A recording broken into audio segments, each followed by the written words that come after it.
Hello and welcome to Ontology Explained. I'm Casey Hart, philosopher and ontologist, and the start of this video is either going to be one of the most embarrassing things I've put out on the internet, or, hopefully, it will be a useful metaphor for thinking about fallacies and logic.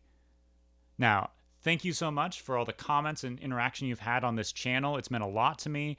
I'm a little disappointed that none of you asked me what my jump shot looks like, but it's my channel, so I can just start off by showing it. I'm going to analyze just a little bit whether I think they're good jump shots or not.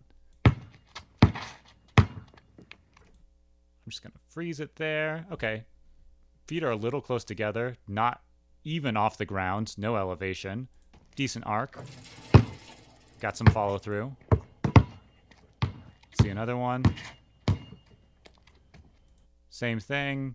Follow through is there. My feet are a little wider at this point, but they're a little close together when I first let it go.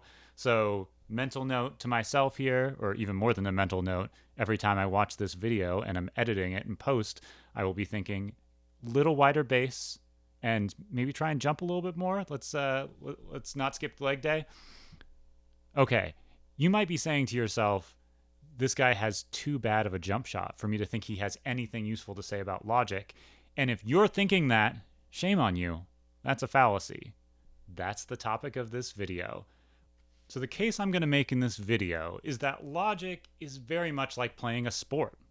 We need to analyze our process and our arguments and make sure we're doing something that's conducive to being successful. And the study of fallacies is the study of things that can go wrong in arguments, like not getting your feet far enough apart and keeping a wide base while you do your jump shot. In this video, you'll learn exactly what fallacies are, how we can classify them and why they matter, but this video will just get us started. I hope you'll come on this entire journey with me, which is going to cover all sorts of named fallacies in the coming weeks. Getting the logic of fallacies right is super important to me, and I don't think there's great content out there, so let's go. Let's start with orienting ourselves to the analogy. Why do I think shooting a jump shot or playing a sport is somewhat similar to arguing and logic?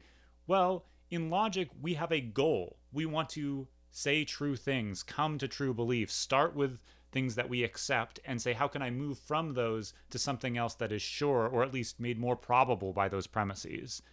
And basketball or soccer, or insert your favorite sport here, is similar. We have some goals. We want to make our shots, right? We want to pass it successfully to our teammates. We want to hit a topspin serve or a kick serve that hits just into the corner of the box. There are things that we know about performing that process that will be more or less successful over time. I know that if I shoot and I keep my elbow in, I'm going to have a straighter release point, and so I'm less likely to deviate from one side to another. And it stands to reason that I've been making arguments for many years. I've studied logic. That functions very much the same way. I know what kinds of arguments and reasoning patterns are more likely to be successful for me, and I know some reasoning patterns that are disastrous, right? When I get angry and then start making some sort of line of thinking, I'm not going to do good logic. That's important. That helps me set up my reasoning in the right sorts of ways. Now, a quick note about rhetoric here and sports and games. When we think about games, we think about competitions within one another, and I am as competitive as they come, so this is not me speaking ill of competition. But instead, when I think about logic here, I don't want to think about an argument against somebody else where there's a winner and a loser. Instead, I want logic to be more of a game of solitaire, right? I want to arrive at true conclusions. It's not so much that I want to beat an opponent that I'm arguing against, but rather I want to go through good reasoning patterns and arrive at some place that is justified given my premises, and hopefully that justification leads me to have true beliefs that are good and useful and satisfying and all of those sorts of things. Contrast that with rhetorical techniques where I might want to make the same argument, which is not any logically stronger or weaker, just make it in a different way so that it's more persuasive to somebody. Now, that may be a good and laudable goal and super useful if you want to engage in debates and you want to win those debates, but that's a side issue here that doesn't have to do with what we're talking about for fallacies. But in terms of the anchoring metaphor here of doing logic versus playing sports, I want it to be the process that is most likely to get a successful outcome for you, not so much thinking about the competition. I'm never going to advise you to use a fallacy here because someone will find it more persuasive and therefore you should go for that move. Nah, that's not what we're about on this channel. With all that preamble out of the way, let's define fallacies. I've got 3 different definitions I want to try out here. Hopefully one of these 3 will suit you well. Fallacies are argumentation anti-patterns. They're bad structures or styles of argumentation. That's version number 1. Version number 2, committing a fallacy is to break the rules of good argumentation. So in the same way that I set the rules, like I keep my elbow in, if I shoot with my elbow out, I've broken that rule. You sort of set these heuristics. This is what makes a good process.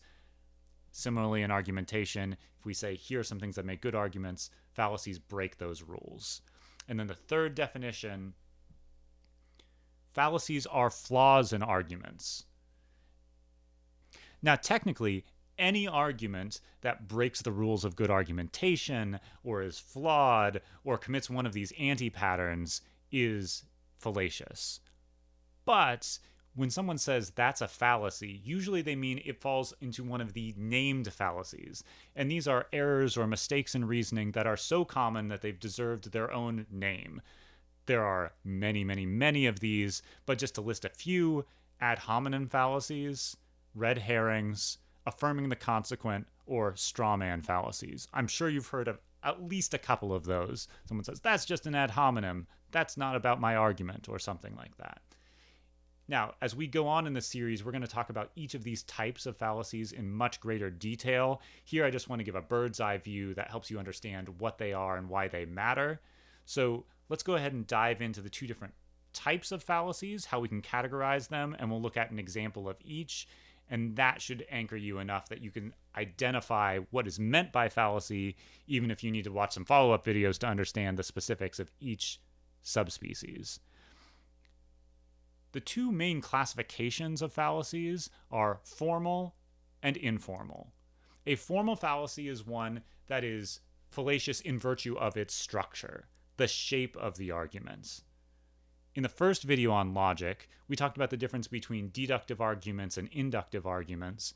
And within that, the deductive arguments are the ones that are supposed to guarantee the truth of their conclusion. And you can spot an inductive argument when you learn the form. So when I say, if it's raining, the streets will be wet, it's raining, so the streets will be wet. That is a valid argument. Whenever those premises are true, that conclusion has to be true. And this if-then, and then antecedent, therefore consequent structure is called modus ponens. It gets a name because that structure, that form, is guaranteed to make a good argument in the loose sense of what it means to be a good argument. Similarly, we can identify structures that give us bad arguments. They're anti-patterns of reasoning, and one of those is called affirming the consequent. So, similar to modus ponens, it's got an if-then, and then one of the parts of the if-then, but this one does it in the opposite order. We say the consequent is true. For example, if you miss the fairway, you'll bogey the hole. You bogeyed the hole, so you missed the fairway. Is this a good argument? Pause for a second and think about it. No, it's not a good argument. While it's true, and it may be true, that missing the fairway would cause you to bogey the hole, you might bogey for all sorts of other reasons. You hit the fairway and then you hit the sand trap, or you hit the fairway and then you had to 3-putt. Any of those things can lead to a bogey as well, so the truth of the premises don't guarantee the truth of the conclusion. Because this is such a common mistaken pattern of reasoning, we came up with a name for it and say, oh, that's just affirming the consequent. And once you have this name, you'll be able to spot it all over the place. Well, the formal fallacies are defined specifically by their form or their shape. Informal fallacies are defined by essentially being everything else, all the other sorts of mistakes that you might make. And this just means there's something about the content, there's some pattern in the style of reasoning or the content that you're using that is mistaken.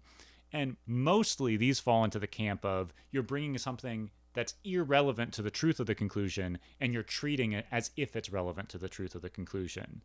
And the hallmark example here is the ad hominem. Ad hominem just means against the person. There are a couple of different ad hominem versions, but classically, it might look something like this.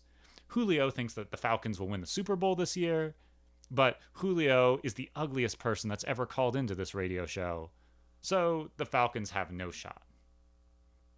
Again, take a second and see if you think that's a good argument. Hopefully you weren't very persuaded by it at all, because whether or not Julio is the ugliest person who's called into this radio show has nothing to do with whether the Falcons will win the Super Bowl this year or not, right? You're just bringing in something that's demeaning about the other party or other person, and you're hoping that will be persuasive.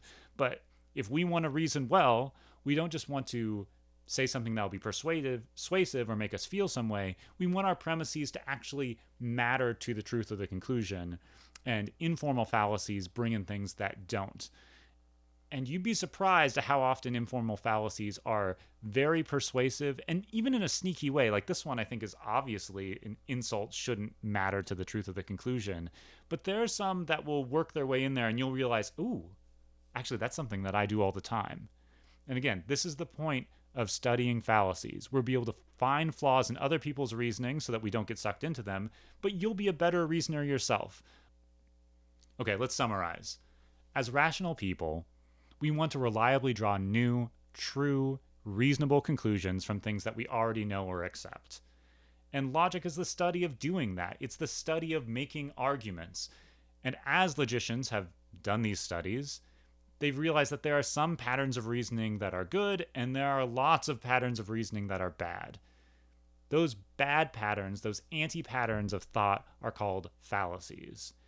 And while any argument that goes astray of the rules of good argumentation is fallacious, some of those patterns are so common that they get their own names, like straw man or ad hominem or affirming the consequent or the Texas sharpshooter fallacy. There are a host of them, and we're going to cover them coming up on this channel. Thanks so much for watching this video. Thanks so much for participating in the comments down below. If you have a certain order you'd like me to cover these fallacies in, something you're really excited about, I'd love to hear it. In the meantime, I'm going to go work on my jump shot.